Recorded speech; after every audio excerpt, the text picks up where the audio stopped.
Hi, folks. So I just wrote this article about securing your server, and I wanted to show you how to apply these steps in action. I'm going to link to it in this description below. Let's get to it. I've got a terminal opened up here where I just created a droplet from DigitalOcean. Any VPS provider will do. Doesn't really matter. I'll clear the terminal, and I'll also pull up the security guide, which you can download from the article. It's linked below. And I'm just going to follow the guide and apply the 4 steps to secure the VPS. So I've got a fresh new VPS here. It's running on Ubuntu. You have to use Ubuntu. The commands are assume that you have Ubuntu or Debian Linux distribution for your VPS. A different distribution will work as well, but you will have to Google the equivalent commands for what's described in here. Every distribution has equivalent commands. You can just Google them and you'll find them pretty quickly. So if you want to add a user, just you can Google add user equivalent Fedora if you're using Fedora, for example. You should find it. So yeah, let's get to it. The first step, we're going to use a non-root user. So I'll just type these by hand, but you can also copy and paste them if you want. So we're going to add a new user. I'm going to name it Maxim, but you can choose any name you want. Choose a password. This password, you have to remember it, and because you'll have to use it every time you use sudo to run privileged commands. So do not forget it. Write it somewhere down, and then you're going to get a few other questions. So you can leave them blank by typing enter. Information is correct. Okay, so let's verify that we added the new user by typing ID Maxim. There it is. Now let's add this user to the sudo group so that we can run privileged commands with it by typing usermod -a capital G sudo maxim, and let's verify that we've added it. Yes, we did. We have the sudo group appended to the user, and now we'll become the user by typing su space dash space maxim, and we've become the user. We can see here in the beginning we've changed from previously root. I'll show you by logging out first. Here it was root, and now we're the new user. And what we'll do now is we're going to add the our public SSH key to the user's SSH file configuration, so we can log in directly as the user through SSH. First, we're going to make the directory in the home folder called .ssh. We're going to change the permission to only allow the current user to be able to read and write from it. Otherwise, SSH will complain and give us an error.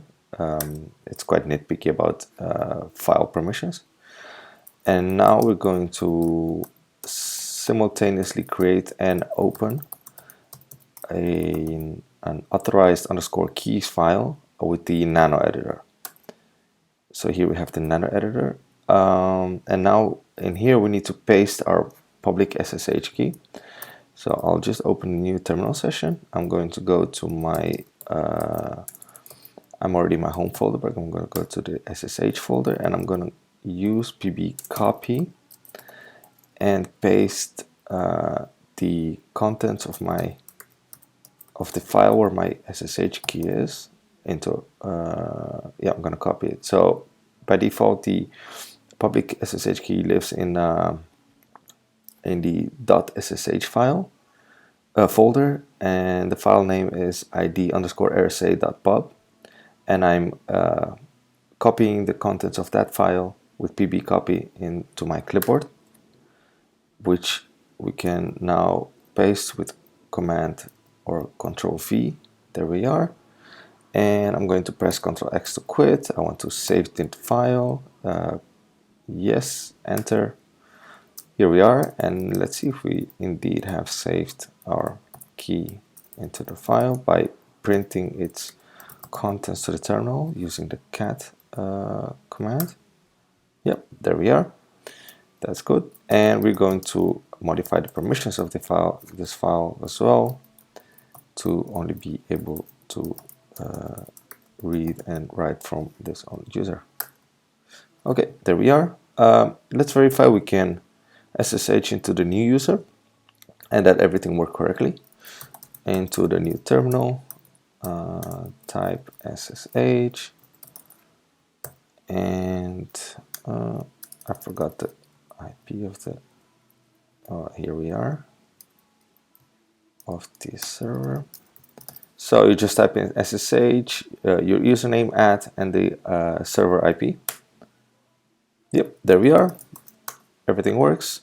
We got the Ubuntu welcome message. We're going to log out of the previous terminal session by typing exit twice, because we're going to log out from the, our user and from the root user, and we close the connection. Great. We're going to close this. We're going to not need it anymore. And from now on, we're going to run our commands as the new user, and we're going to avoid using the root user. And let's move on to the second step, where we're going to disable the password login. And while we're at it, we're going to disable login as root as well. Let's open the global SSH configuration file by typing in sudo nano. We need to use sudo because it's a restricted file, so we need to use privileged root privileges to open it. We're gonna be asked for the sudo password, which we chose when we created the user. Here we are. And now we're going to look for two values. The first value is permit root login, and the second one is password authentication. We're going to change both of these values to no, and we're going to make sure that they're not they don't have any leading hashtag, because that will comment those values out. So we need to uncomment those values in case they're commented. So we found the first one here, permit root login. Let's change it to no. And let's look for the second one, which is password authentication. Here it is. It's already set to no. That's because when I created my VPS, I configured SSH login instead of password login. But if you didn't, in your case, it's yes, just change it to no. And make sure it's an uncommented. So yeah, that's it is. Let's press Ctrl X to quit. Yes to save it, enter, and we're going to restart the SSH daemon, so it picks up the new configuration by typing in sudo systemctl reload sshd. There it is. Let's confirm we cannot log in into root anymore by typing in SSH root at and then the server IP, and we get permission denied public key. So that works correctly. We've disabled root login and password login as well. That's great. We can move on to the third step. We're halfway in already. The third step is blocking incoming traffic on all ports that will not be public using a firewall. We're going to use UFV, which is a friendly user interface to the traditional IP tables to configure firewall filters in Linux. And we are going to allow 3 ports or 3 services by default, which is, the first one is SSH, which we use to log into the server. And the other 2 are HTTP and HTTPS to allow for incoming internet traffic on both ports 80 and 443. You you can also use port numbers to open up ports. So instead of sudo UFV allow SSH, you would type in sudo UFV allow port 22, which is for SSH, / TCP, as you can see here. And to close a port, you can type in sudo UFV deny and then the port / TCP. So you can either use this syntax port as / TCP or just typing in a service name that's pre-configured in a list that maps to a port. So let's go ahead and open up these 3 ports. Sudo UFV allow SSH,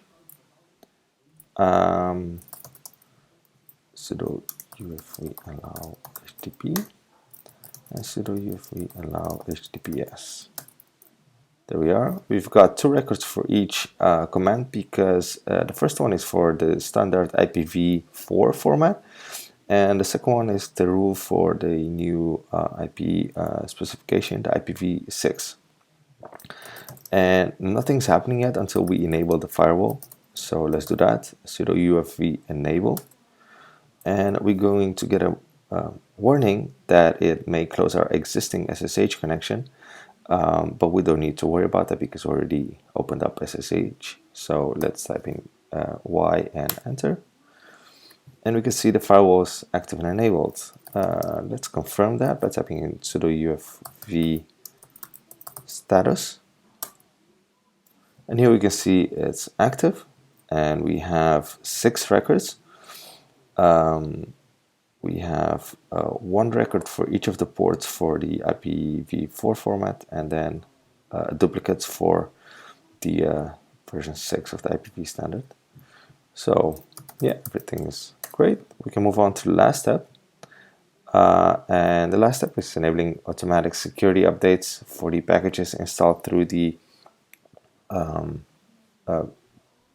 packager from Ubuntu. This will not automatically update your apps dependencies that you've installed with, for example, npm. You need to make sure yourself that your application's dependencies are up to date and that vulnerabilities are patched as soon as possible. But we'll do this for the packages installed through the operating system.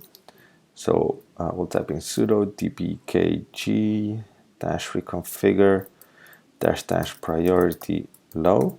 This makes sure that we're only installing security updates and not. You can configure to update any type of to automatically update any type of updates.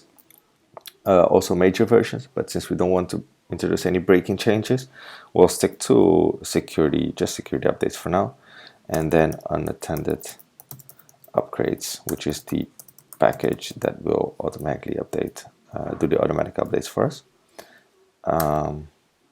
You're going to get a dialog, interactive dialog that we ask you for if you want to indeed enable automatic updates. Choose yes, enter, and let's confirm we've enabled it by typing a very long command which is in the article. You can find it right down below. I won't type it by hand because I can't remember it, but I'll just copy paste it.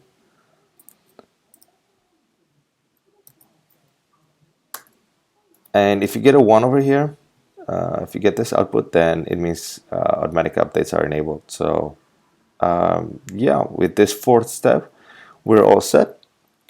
And we basically done, in a very short amount of time, we made sure that our server is pretty secure. It's not foolproof. This is not a full set of security steps that will prevent any type of incoming attacks. No, there's still several other things to do, like containerized, isolated environments, file auditing, and so on.